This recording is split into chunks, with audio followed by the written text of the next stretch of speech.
Hi folks, YouTubers and ladies and gentlemen.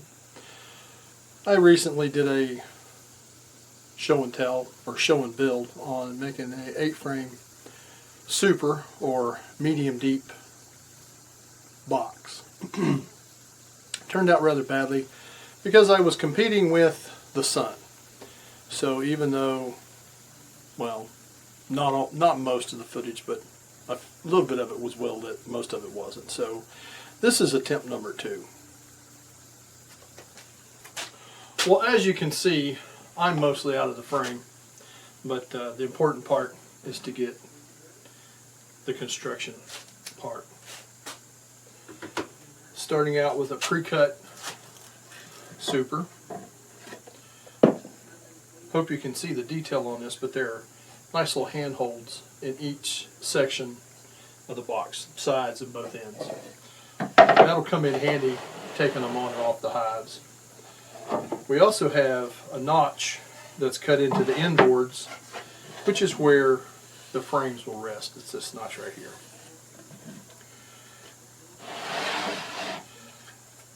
It's not an endorsement of Gorilla Glue, but I do use it because it came with all the leftover parts that I bought from another beekeeper who decided to get out of the beekeeping business, which is how I've sourced the majority of my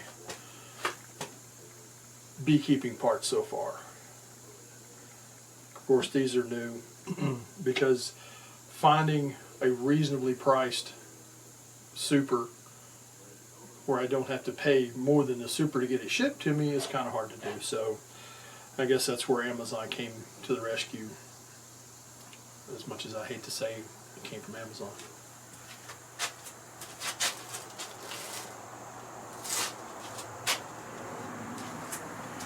Gonna need a rag to wipe off the excess glue. I also am going to be using nails and staples. I'm going to use the staples to hold it together until I can get the nails put in it. Either one is fine.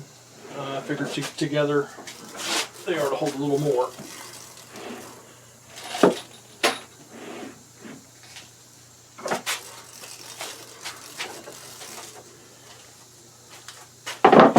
So without any other ado, you get a little glue. The glue goes in each surface that's going to be mated. It doesn't take a lot. In fact, normally I use my finger for this process, but it's not like we're making furniture for the indoors for people. I don't think the bees will really care about the glue, but I want that extra little bit of stability.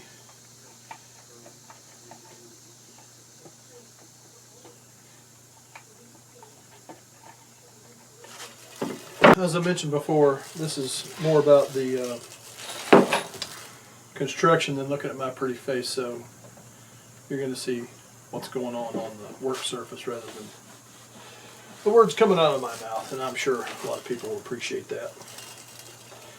Alright, let's get an end glued up.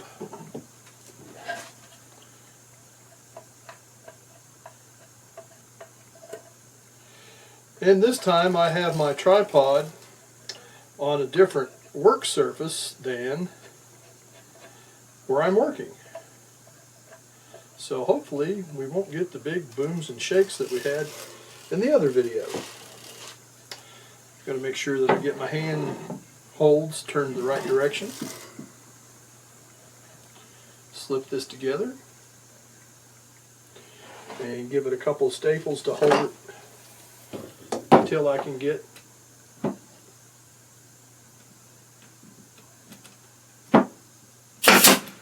the nails put in it. So I'm going to give us a staple in each side, then I'll come back and apply the nails.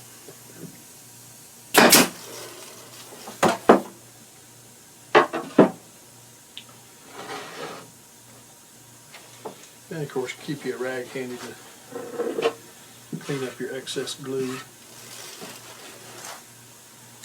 because if you get glue all over everything, it'll make it not so much fun to stain or paint. And in my case, I'm probably going to stain or maybe use a natural wood seal. I really haven't decided yet, so let's get this glued up.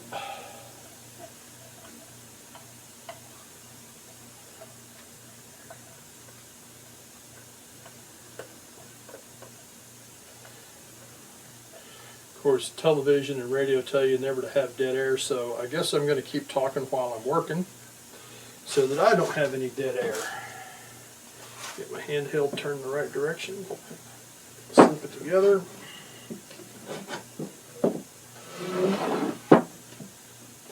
This one may need a little bit of friendly persuasion, but yep, there it goes.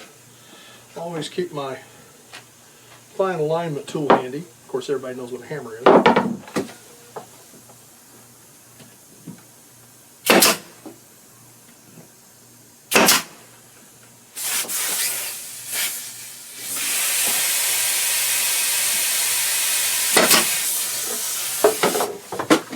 And there goes my glue again. That's the third time I've knocked that off.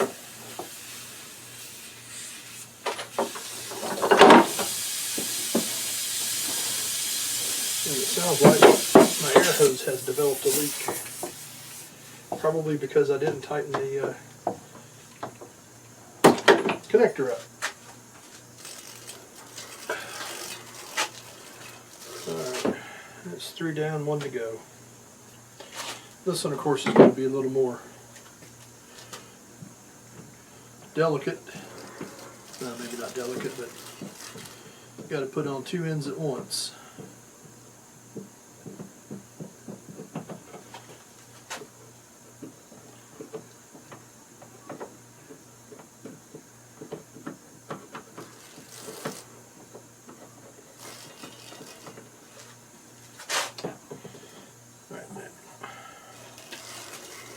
Make sure I get my handheld turned the right direction. I did that once, not turn it the right direction. Looked kind of goofy. Had to take the whole thing apart. So hopefully I won't make that mistake today.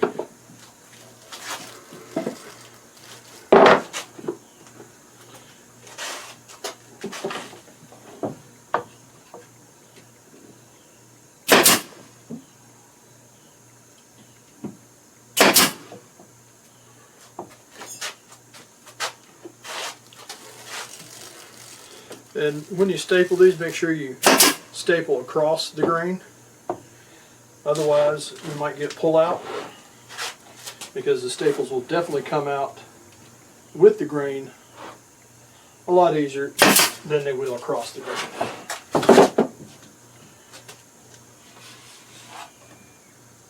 And don't forget to clean your glue off of the inside as well. Now granted, your bees will fill every nook and cranny with propolis when they get the chance. So now we go back to the old-fashioned method.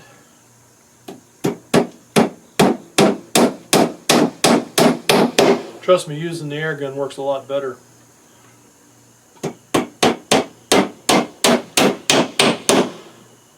But I don't really have the exact length that I need. I should be using 1.5" staples, but all I have is 1 inch, so we're doing the nails as well. Because the last thing you need is one of these things coming apart when it's got 40 pounds of honey in it.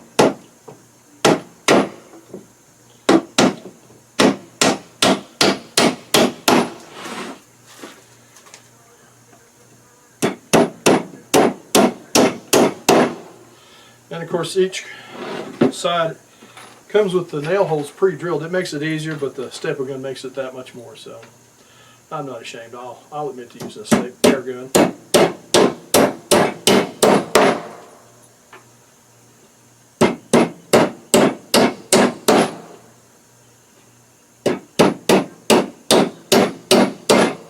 When I built the other frame, I made a couple of mistakes with the hammer, but I think that was the fact that I hadn't picked up a hammer in probably 20 years, at least not to drive a nail with. But it's like riding a bike.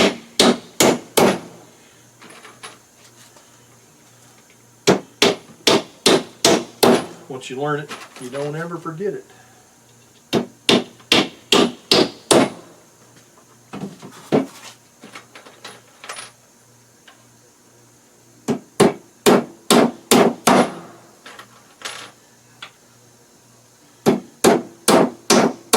Now I believe these nails are galvanized,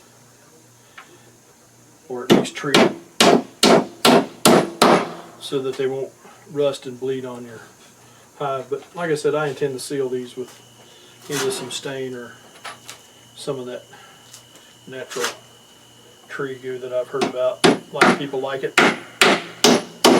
Guess I'll find out. We'll cover that in the next video.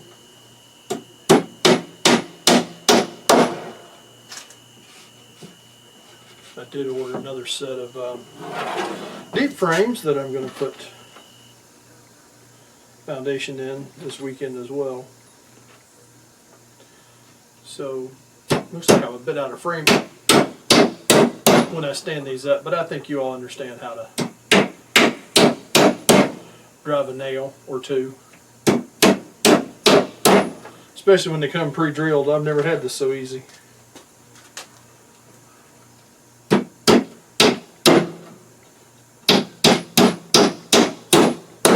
I almost screwed that one up after I went and bragged that I remembered how to drive a nail. Murphy almost got me. And that's it. I think that was less than 10 minutes. And yes, I realize I'm using a ball peen hammer and not your typical nail driving claw hammer, but I guess I'm an expert hammer mechanic, if you want to say it.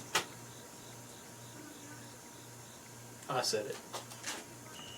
Alright, well that's it for putting a super together. It's really simple, really quick, easy.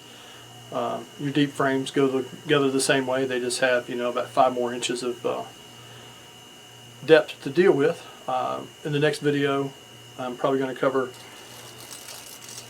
more frame assembly, and hopefully I'll have some pick up some wood this weekend to make some feeders. That ought to be interesting. So give me a thumbs up and a like if you want, and I dare say subscribe, but I'll leave that up to you. See you later.